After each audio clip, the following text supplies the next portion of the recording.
Assalamualaikum warahmatullahi wabarakatuh. Alhamdulillahi rabbil alamin, wassalatu wassalamu ala asyrafil anbiya'i wal mursalin wa ala alihi wa sahbihi ajma'in.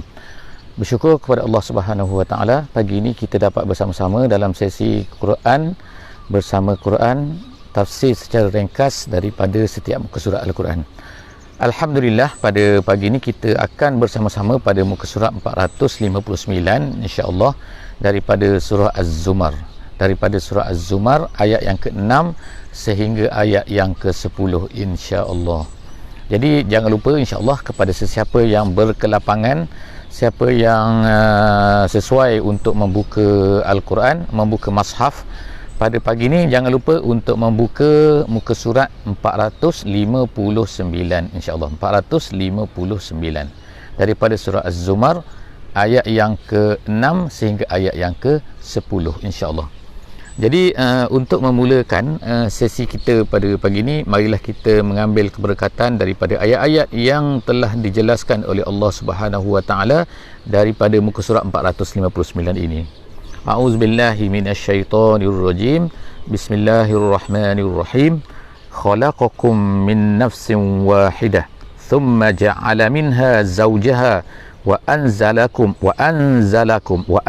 lakum minal an'ami thamaniyata azwaj yakhluqukum fi butuni ummahatikum khalqan min ba'di khalq fi zulumatin thalath dzalikumullahu rabbukum lahul mulku la ilaha illahu fa anna tusrafun. Sadaqallahul azim. Ayat yang saya bacakan tadi adalah daripada ayat muka surat 459 ayat yang ke-6 daripada surah Az-Zumar. InsyaAllah kita pada pagi ini kita akan menyambung lagi penceritaan daripada sambungan daripada muka surat sebelumnya yang menceritakan tentang kejadian manusia.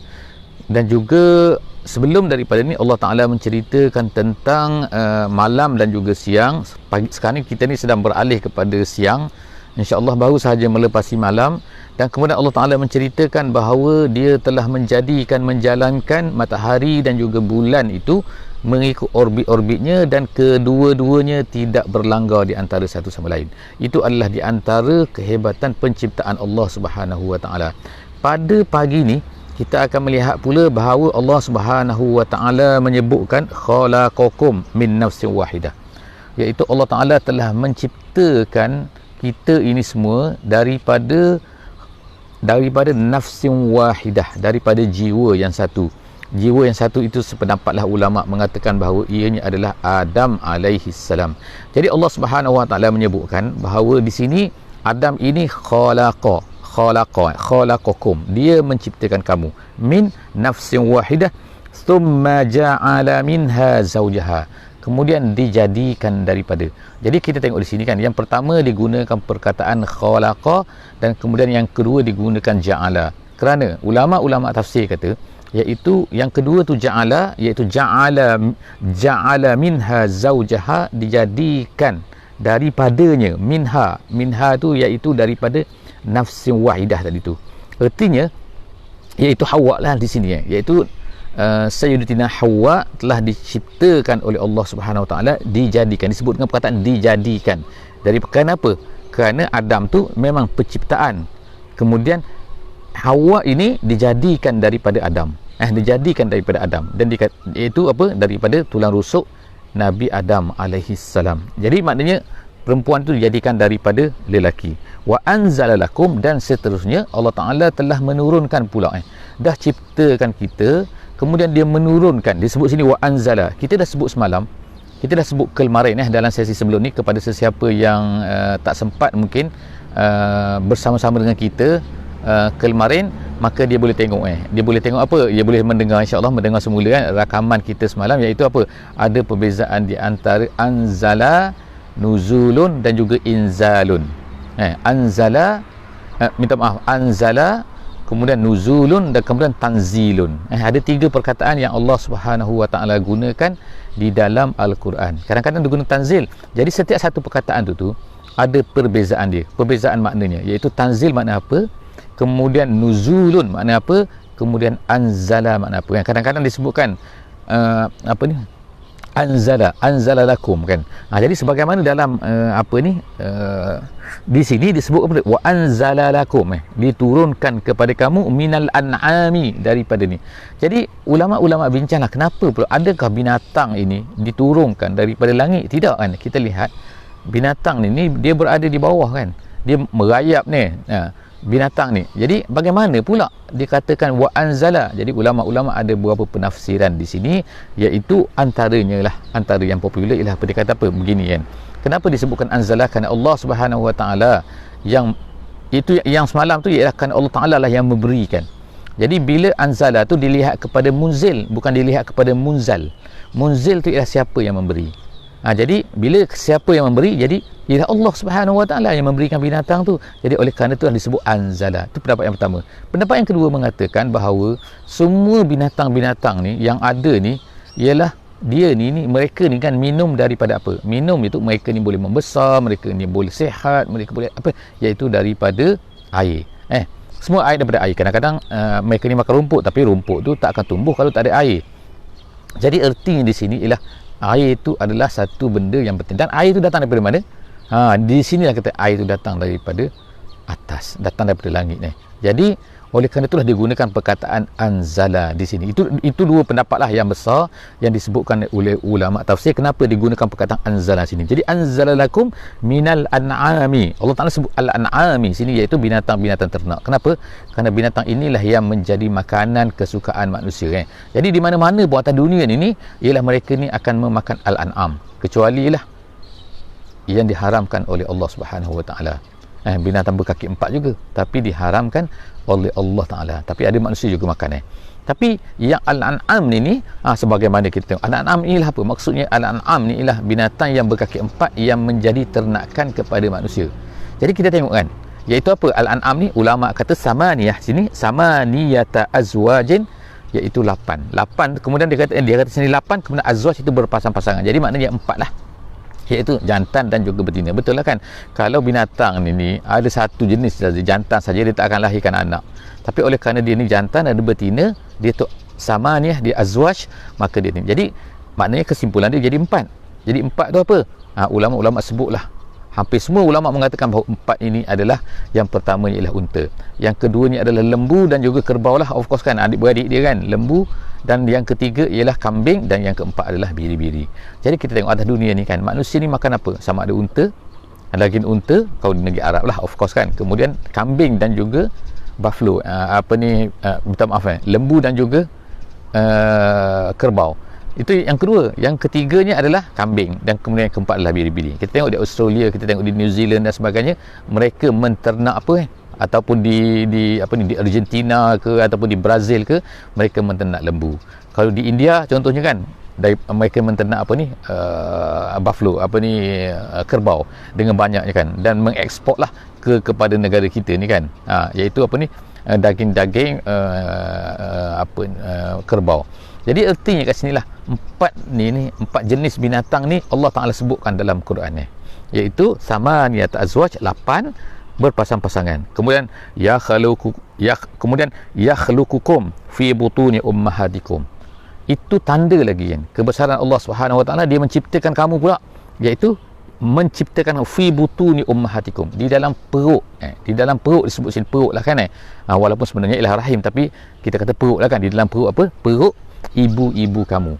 Jadi ulama-ulama panjang lah ketika mentafsirkan benda ni, bagaimana perut ni satu benda yang hebat, rahim ni satu benda yang hebat kan, tak perlu kilang, tak perlu apa kan, tetapi dia boleh membesarkan manusia, dia boleh memproses manusia, dan kerana ada rahim itulah maka manusia ni lahir dan membiak dan ramai dan menjadi bertambah-tambah, sehingga sekarang ni kita ada berapa? 7 bilion manusia. Lahir daripada mana ni?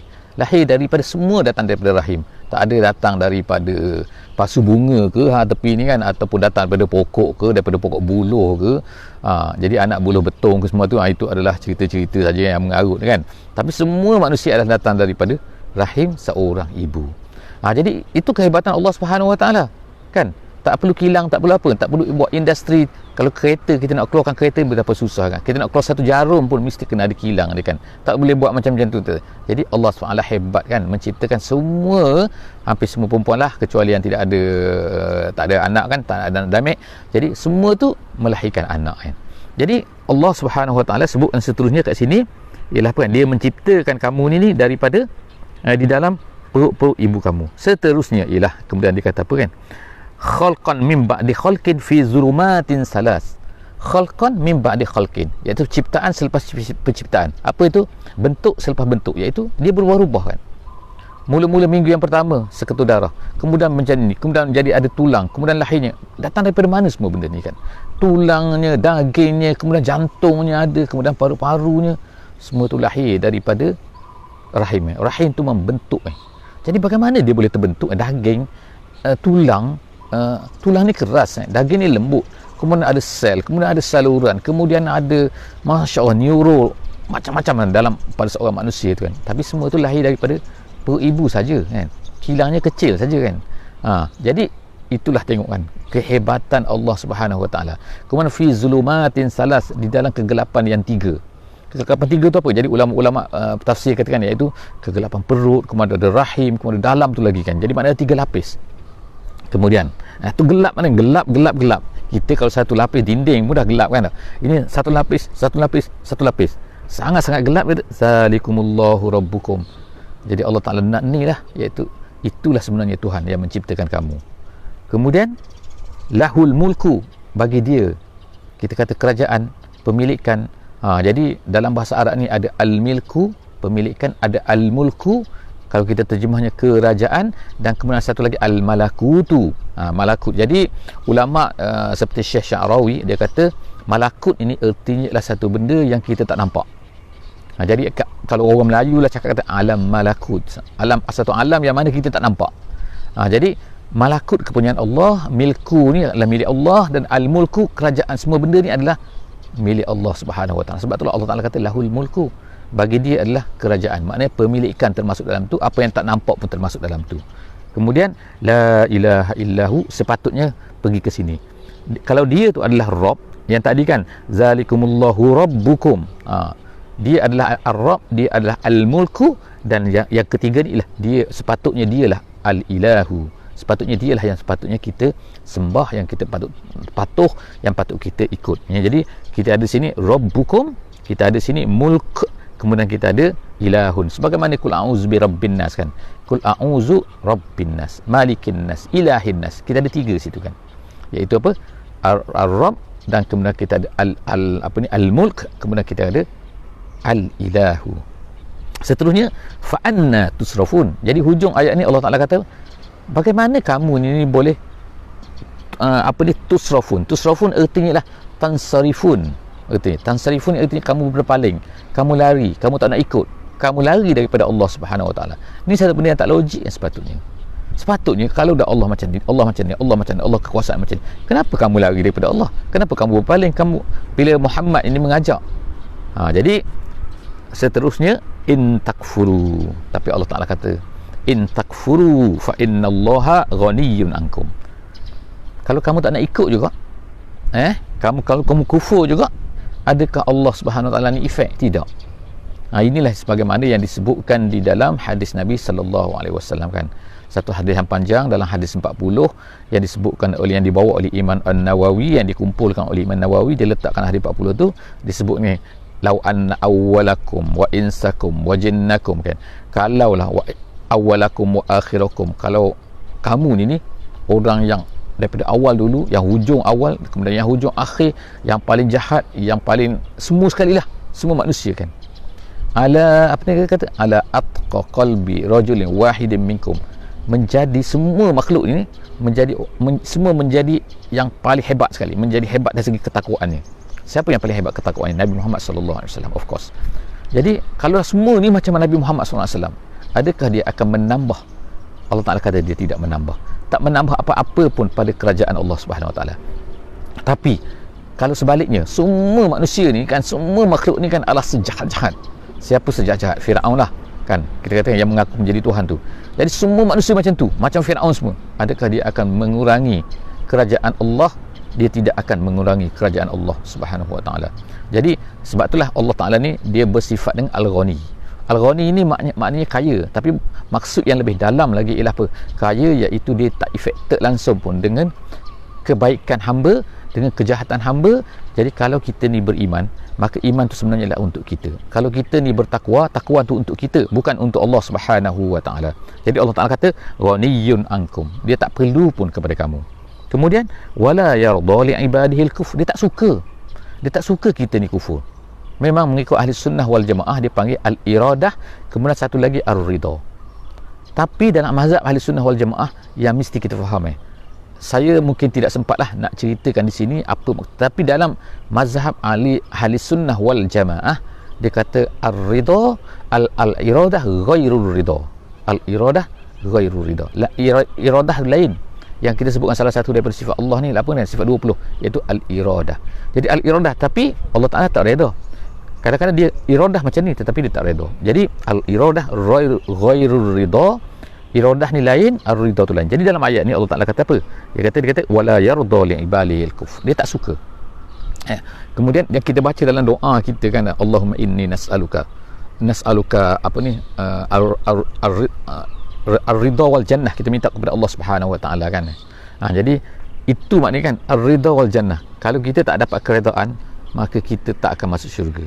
Kalau kita dapat sukh wa a'udzubika, kalau kita ni mendapat kemurkaan Allah Subhanahu wa taala, maka kita akan dimasukkan dalam neraka. Jadi nampak tak ada dua perkara tu kan, iaitu jadi sekarang ni wala yarda li ibadihi al-kufr wa in tashkuru yardahu lakum. Tapi kalau kamu ni bersyukur, maka dia akan suka. Yardahu lakum, dia akan redha. Maknanya sebenarnya ialah yang penting kita ni ialah kena mencari keredaan Allah Subhanahu wa taala. Mencari keredaan Allah. Kerana dengan redha itulah Allah Taala akan beri pahala kepada kita, sebagaimana yang kita sebut dengan panjang lebar semalam, iaitu dalam sesi kitab hikam. Jadi kemudian wala taziru, kemudian Allah Taala sebut lagi konsep prinsip kan yang dalam Islam ni kan. Macam mana prinsip dia kata wala taziru waziratun wizra ukhra. Ni satu prinsip besar, iaitu apa? Seseorang itu tidak akan menanggung dosa orang lain. Itu cara mudahlah kan penafsiran terjemahan kepada ayat ini. Wala taziru waziratun wizra ukhra. Seseorang itu tidak akan menanggung kesalahan yang dibuat oleh orang lain. Jadi dia buat kesalahan, tetapi di sini ada beberapa kefahaman lah, ada beberapa kesilap faham yang mungkin lahir, terutama beberapa ramai musyrik, orang mustasyrik ni ialah orientalis. Orientalis ni mereka sajalah belajar Islam sebenarnya. Mereka ni orang barat, biasanya orang barat lah, ataupun orang timur juga kan, orang daripada mungkin lah orang bangsa yang bukan Islam lah, mana orang yang bukan Islam, dia belajar Islam, tapi kerja dia kadang-kadang itu adalah untuk mencari. Memang ada di kalangan mereka yang masuk Islam, tapi sedikit. Banyak di antara mereka, kerja mereka adalah untuk mencari di manakah tempat-tempat yang boleh digunakan untuk merosakkan pemikiran dan kefahaman orang Islam. Jadi kita panggil dia mustasyrikun, ataupun dalam bahasa Inggeris ni disebut orientalis. Oriental, iaitu orang-orang yang belajar tentang ketimuran. Ketimuran maksud itu Islam lah dulunya. Jadi sekarang ini ada orientalis ni mengatakan apa kan? Dalam ayat yang lain Allah Taala mengatakan bahawa kan seseorang itu menanggung dosanya nanti, dan juga wa athqala dan juga menanggung dosa-dosa athqal orang lain. Dia menanggung dosanya macam mana kata? Dia menanggung dosa orang lain pula kan? Sebenarnya dalam ayat itu bukan bermaksud bahawa seseorang itu menanggung dosa orang lain. Sebab apa? Konsep umum, konsep yang jelas, konsep yang pasti ialah wala taziru waziratun wizra ukhra, sebagaimana yang disebutkan dalam ayat ni. Jadi kenapa pula, bagaimana pula seorang tu boleh menanggung dosa di hari akhirat nanti? Tak. Iaitu dosa ini ialah kerana dia juga yang buat. Iaitu apa? Iaitu apabila seseorang itu membuat satu kesalahan, maka dia akan menanggung dosanya. Tetapi jika dia berdakwah pula, mengajak orang lain pula buat kesalahan tu, dah lah dia buat salah, satu dia tanggung dosa, kemudian dia mengajak orang lain. Jadi apabila dia mengajak orang lain, man sanna sunnatan sayyi'atan, dalam hadis kata, sesiapa yang membuat satu sunnah yang buruk dan kemudian dia diikuti, maka dia akan menanggung dosa keburukan tersebut. Jadi dosa tu kenapa orang tu buat? Kerana dia yang ajak. Jadi dia akan mendapat hasil daripada ajakan dia tu. Sebab itulah kita kena berhati-hati. supaya kita ni janganlah kita ni mengajak kepada keburukan. Kalau kita buat keburukan seorang diri lain daripada kita seorang buat keburukan dan kemudian kita ajak orang lain pula. Sebab itulah kita sebutkan kat sini kan, orang-orang yang bekerja yang mendapat ramai pengikut, orang-orang yang diikuti, tak kiralah kan dalam TV dan sebagainya, maka ajaklah kepada kebaikan, ajarlah kepada kebaikan, ceritalah kebaikan, ajak manusia kepada kebaikan. Kenapa? Jika dia mengajak kepada keburukan, mengajak kepada dosa, mengajak orang buat dosa, maka dia bukan hanya menanggung dosa yang dibuat, tapi juga ni. Jadi tak adalah konsep di sini kan, nanti orang katakan kenapa pula saya tanggung dosa orang lain kan, kubur masing-masing dikatakan minyak dan air tak bercampur. Itu adalah konsep yang salah kan. Kalau kita orang buat jahat, orang buat dosa, kerana kita yang ajak, maka kita akan menanggung sekali dosa tu, mungkin sampai hari kiamat kan. Sebab apa? Selagi mana perbuatan jahat itu dilakukan oleh manusia sampai hari kiamat, maka kita akan menanggung. Jadi jaga-jagalah siapa-siapa yang buat benda tu, buat benda macam tu kan. Jadi insaf, bertaubatlah kepada Allah Subhanahu Wa Taala. Insya-Allah kan Allah Taala akan jadi sekarang lah kita katakan, sebab zaman sekarang kan ada media sosial, ada internet kan. Jadi apa-apa yang kita buat tu kadang-kadang kekal dalam internet tu kan, orang boleh tengok kan. Ni cerita kita mendedahkan aurat contoh kan, mendedahkan aurat sekali, tapi orang ambil gambar kita tu kan, kemudian orang simpan, kemudian orang tengok, kemudian orang share. Jadi nampak tak bagaimana dosa itu boleh berganda-ganda. Kerana apa kan? Kerana kesalahan yang kita buat kadang-kadang sekali saja. Jadi oleh kerana itulah, fikirkanlah betul-betul kalau kita nak buat kesalahan kan, janganlah bukan nak minta supaya buat kesalahan, tak. Kalau kita ni terbuat kesalahan, jangan sharekan benda tu ataupun ajak orang lain ataupun membuat satu benda yang menyebabkan orang tu nak buat benda tu. Seterusnya ialah summa ila rabbikum marji'ukum, kamu semua akan kembali kepada Allah, fayunabbi'ukum bima kuntum ta'malun. Allah Taala akan ceritakan semua apa yang kamu lakukan. Innahu alimun bizati sudur. Allah Taala tahu apa yang ada di dalam dada kita. Seterusnya, wa idza massal insana durrun da'a rabbahu. Allah Taala sebutkan, ceritakan kemudian kan dalam ayat yang ke-8 ini, ialah bagaimana sifat manusia.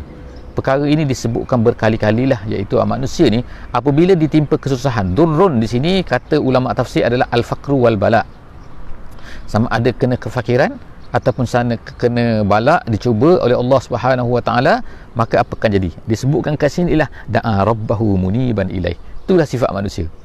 Bila kena susah, maka dia akan berdoa kepada Allah, dia kata nak kembali kepada Allah, dia akan teringat kepada Allah. Pada masa tu baliklah kepada Tuhan kan, baru teringat pada Tuhan. Bila kena bala, bila kena seksa, bila kena kesusahan, maka dia akan nak balik kepada Allah, dia akan balik kepada Allah. Tetapi summa iza khawwalahu, khawwala ni artinya ialah mallakahu, mallakahu ataupun a'tahu. Itu daripada bahasa Arab lah kan. Khawwala, apabila Allah Ta'ala beri milik kepada dia, apabila Allah Ta'ala beri balik kepada dia kan, apa yang dia nak lah kan, apa nikmatan nasiya ma kana yad'u ilaihi. Iza khawwalahu ni'matan minhu, apabila Allah Ta'ala sebut kan nikmat daripada Allah Ta'ala, bukan daripada lain. Allah Ta'ala beri nikmat pada dia, apa yang dia jadi pada dia? Nasiya, dia lupa, ma kana yad'u ilaihi, dia lupa dah dia berdoa tadi kepada Allah Subhanahu Wa Ta'ala. Kemudian wa ja'ala lillahi andada, tiba-tiba dia pula menjadikan bagi Allah ini andadan. Andadan ni kata setengah ulama tafsir lah, dia mengambil berhala-berhala, dia lupa pada Tuhan, dia ikut yang lain selain daripada Allah Ta'ala. Ada setengah pendapat lagi kata iaitu wa ja'ala lillahi andadan liyudilla an sabilih, iaitu dia sendiri mengajak pula orang kepada kejahatannya untuk menyesatkan manusia kan. Jadi makna di sini kan, dahsyatlah manusia ni kan. Jadi ini sifat manusia kan, kita memang macam tu kan tak? Bila senang lupa pada Allah kan, bila susah kembali kepada Allah. Jadi kul, Allah Ta'ala kata kul, katakan wahai Muhammad, tamatta. Tamatta di sini ialah tahdid, bukannya suruh, tapi ini ancaman. Seronok maknanya. Tamatta ni seronok lagi gitu. Jadi Allah Ta'ala kata tamatta bi kufrika qalila, tapi kamu seronok dengan kekufuran kamu ni sekejap je. Tamatta bi kufrika qalila, qalila tu maknanya sedikit saja yang kamu dapat atas dunia ni kan. Jadi manusia pun walaupun kaya bagaimanapun, tipu orang ke, Macau scam ke kan, sekarang ni kan popular kan. Jadi maknanya berapa lama dia dapat dan berapa banyak dia boleh ambil manfaat daripada situ. Paling kuat sebelum dia mati, ataupun kalau kadang-kadang sebelum mati dah masuk ICU kan, ataupun kena tangkap kan dan sebagainya. Ataupun kalau dia dapat nikmat yang banyak tu, berapa banyak dia boleh guna. Kalau dia nak minum, takkan nak minum satu drum, takkanlah nak makan satu lori, sekaligus kan. Tak mampu juga dia nak makan banyak-banyak kan. Perut dia bersatu juga kan. Jadi maknanya kat sini kan, manusia ni pun apa yang dia dapat seronok kan, ialah sedikit saja sebenarnya. Tamatta, sebab tu Allah Taala katakan tamatta qalilan, tamatta bi kufrika qalilan innaka min ashabin nar, kamu masuk neraka. Selepas tu ayat yang ke-9, amman huwa qanitun ana al-laili.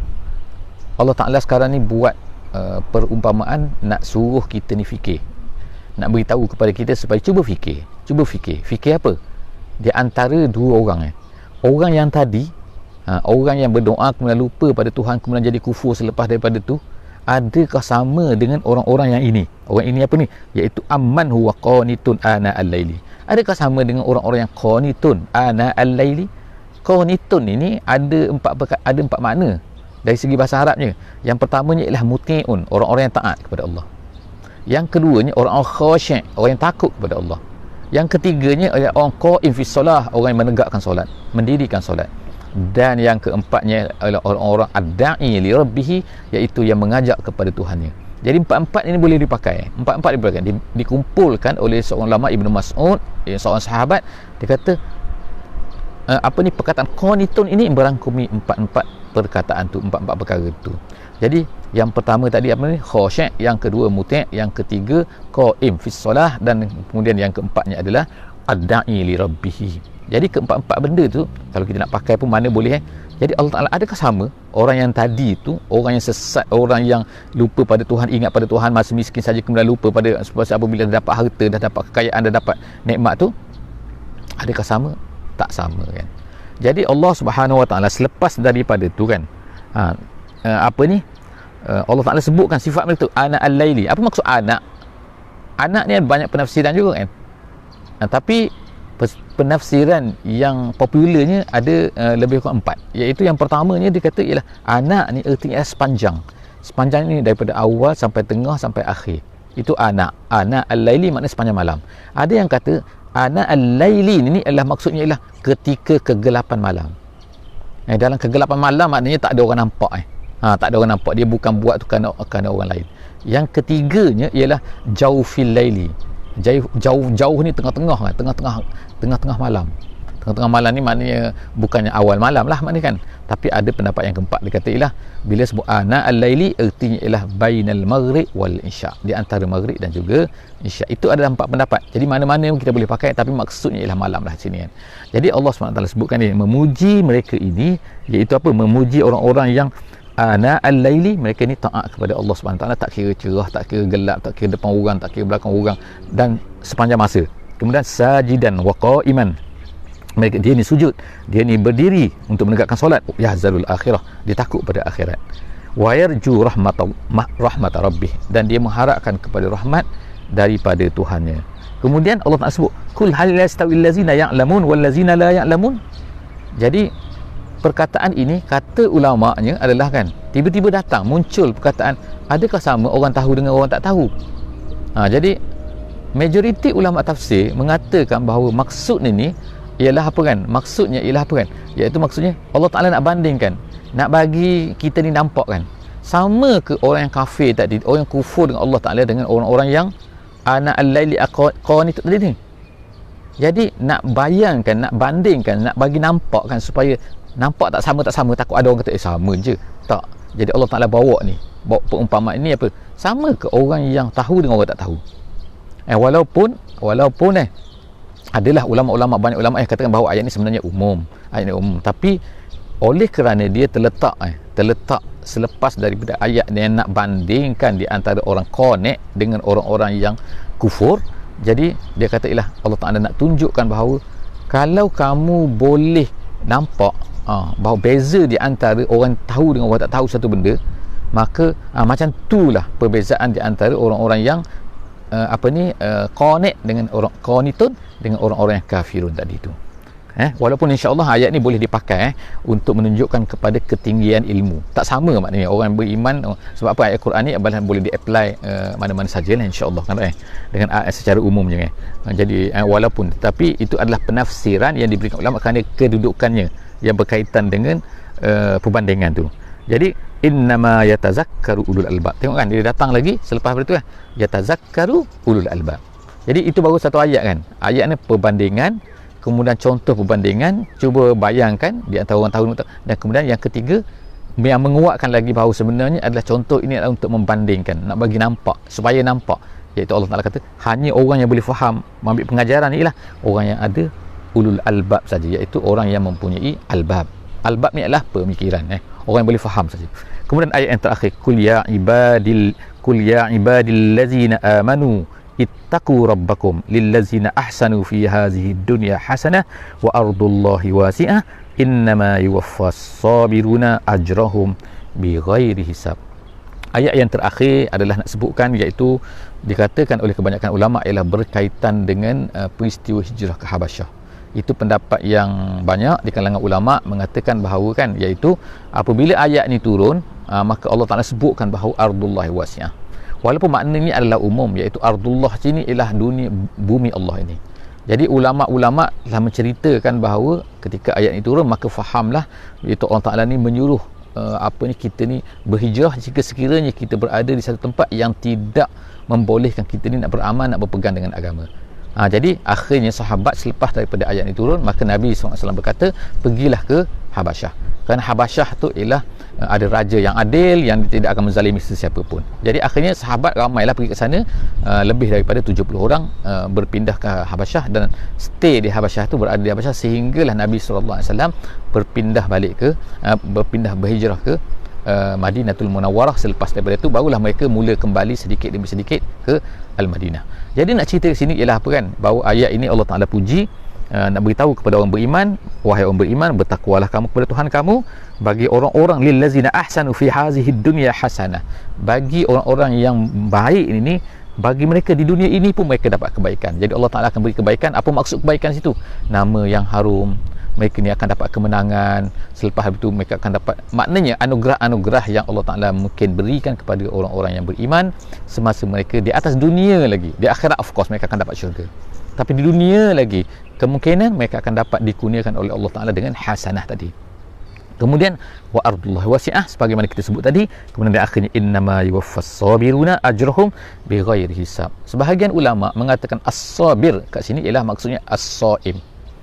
Seperti Imam Qurtubi dikatakan, dia memberatkan bahawa maksud as-sabir sini sesungguhnya Allah Ta'ala membalas orang-orang yang sabir. Orang sabir ni ialah orang-orang yang berpuasa, kata dia, ialah ajrahum, pahala mereka bighairi hisab, tanpa hisab. Memang orang yang berpuasa ni mendapat pahala tanpa hisab kan. Tanpa hisab artinya maknanya bukan 10, bukan 700, tetapi Allah Ta'ala wa ana ajzi bih, illa saum wa ana ajzi bih, di dalam hadis kursi.